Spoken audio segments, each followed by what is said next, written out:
Last November, I took advantage of some Black Friday deals to buy the Dragon Age series on PC for the first time. I've been slowly replaying them this year, and I decided, in light of Dragon Age Origins' 10-year anniversary, to do a review. I'm not a professional critic, and I've never done anything like this before, but I will do my best to be objective. I recognize that there are things I'll like and dislike about these games that have more to do with personal taste than anything else. I mostly want to say what this game meant to me at the time, but also give an honest evaluation of its qualities. I'll start with the Reminiscence. Let me give you a little background on how I came to Dragon Age. The very first RPG I remember playing was Star Wars Knights of the Old Republic. The idea of designing your own character, or even picking preset appearances in this case, was foreign to me, let alone picking dialogue that actually influenced the story to any degree. I was hooked, and I picked up the first Mass Effect years later.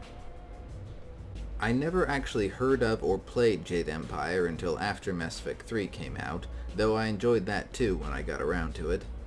Mass Effect gave me a taste of the sort of lore and world building I've come to love from games like these, with a selection of detailed codex entries and conversations that lend a feeling of history and depth to the world. Then along came Dragon Age Origins.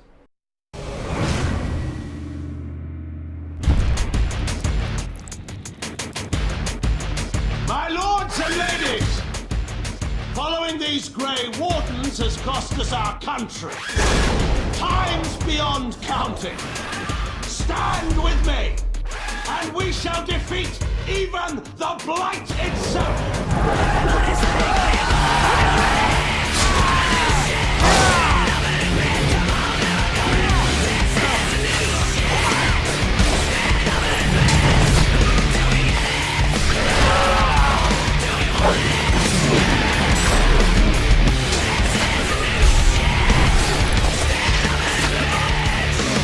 Come to me then. We shall make this last night together something to remember.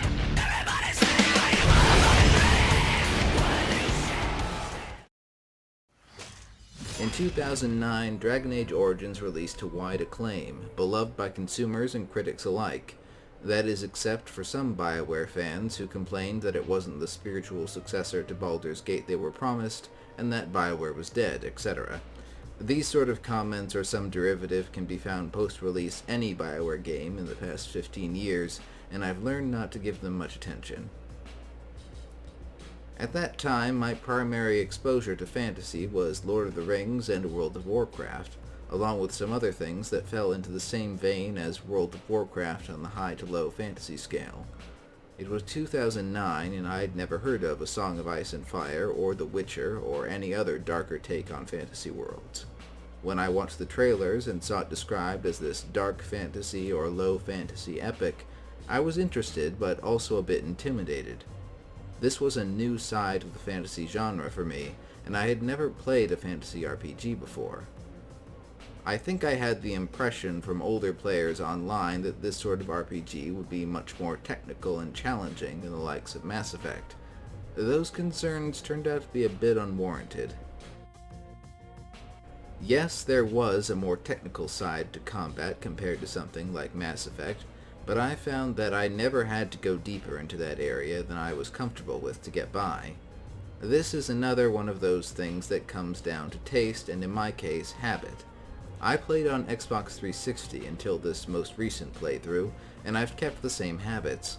I rarely used the top-down tactical view, and I rarely edited the tactics of my companions, in favor of directly dictating their actions when I needed them to do something specific, and otherwise simply let them carry out default behaviors. Origins combat can be described as pause and play, built to appeal to the sort of person who enjoys tactically organizing their characters around the map and min-maxing their characters for synergy, and I'm not a great judge to determine how well they execute that because those features aren't ones I've invested a ton of time exploring, even now. I'm just not the sort of person to crunch numbers to figure out optimal builds. If you want a review from someone who explores everything a complex gameplay system has to offer, I might not be the best person. What I can say is that these features are present for those who enjoy them. If you don't enjoy setting up companion tactics and behaviors, then it's entirely possible to complete the game while barely using them. It doesn't even make the game much harder, honestly, so if you'd rather micromanage directly like me, you can. And that's the strength of Origins combat, I think. It gives the player a lot of flexibility to play the game in a way that suits them, from the more technically minded to someone a little more casual like me. On the other hand, I also found it to be clunky, slow, and the constant shuffling around characters did to get into position looked downright silly. For me, the combat in Origins was mostly fine and serviceable. While the level of customization you can put into character builds was excellent, there were flaws even there, though. For example, in my very first playthrough, I chose a mage and went with the shapeshifter specialization because shapeshifting sounded awesome. I quickly found that using shapeshifting skills often meant filling a party role my warrior and rogue companions were already filling, and being worse at it while being unable to cast other spells. There are ways to make an effective shapeshifter build and use it in conjunction with other skills, but even then its use tended to be situational and could still run into the problem of filling roles your companions could do better. It made the experience a bit underwhelming. Other combinations can, however, be extremely fun. If you really wanted to be a mage on the front lines, Arcane Warrior was a very fun choice. In all, the mechanics of Origins are imperfect, but their depth and versatility gave the player a lot of tools to build their characters the way they want and manage them the way they want. But let's get on with what really drew me to Dragon Age, the writing. Dragon Age Origins is often praised for its epic storytelling, and I think it's a little overrated. Hear me out.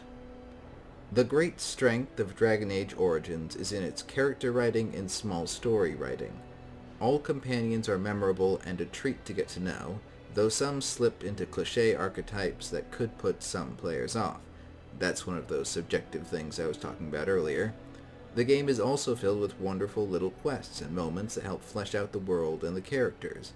I include in this the main story quest locations, Redcliffe, the Circle of Magi, Haven, Orzammar, and the Brazilian Forest. These are all great. Yes, the Deep Rose and the Fade sequences have become infamous slogs, but all in all the stories they're telling are very engaging. Perhaps the best thing this game has in regards to letting you define your character is the titular origins, which lets the player ground their character in one of several backstories that introduce you to the world from different angles and give personal connections to different aspects of the main plot. This feature alone, and the associated reactivity, had me playing the game many times simply to experience returning to Orzammar as a disgraced dwarven noble, or finally killing Arl Howe as a Kuzlund.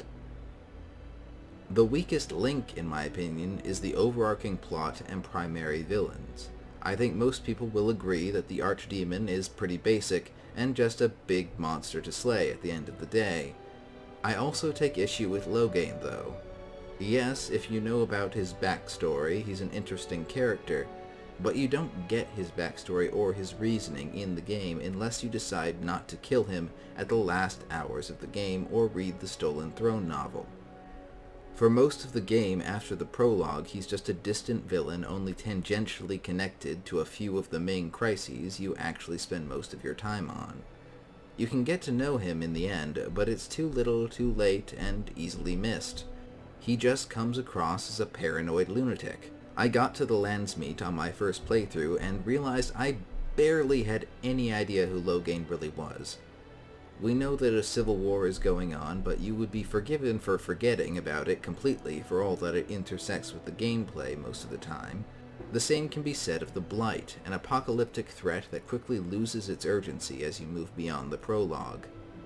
While Loghain and the Blight effectively set the stage at the beginning and take part in the climax, the true strength of Dragon Age Origins' story is everything that happens in between, the chance to guide a character through this world and explore its stories, defining who that character is in the process. All in all, Dragon Age Origins hold up well 10 years after the fact, because it offers a role-playing experience that you would still struggle to find an equal to today. Certain things do stand in the way of replayability, however. Like I mentioned briefly earlier, the Deep Roads and the Fade are slogs, and the fact that it's a very long game is a double-edged sword. Visually, Origins didn't hold up well compared to its peers at the time, and it hasn't gotten better with age. Mods will help, though. I won't slap an arbitrary number or letter score on Dragon Age Origins. I will say that I count it among my favorite games of all time. It isn't perfect, and maybe a little overhyped, but it is great. Its writing and role-playing opportunities rank among the greatest in the genre to this day. I've replayed it this year, and I have no doubt I will play it again in the future. I will recommend it to anyone with an interest in RPGs, provided they can get past the dated visuals. Well, that's all I have to say. Have a great day.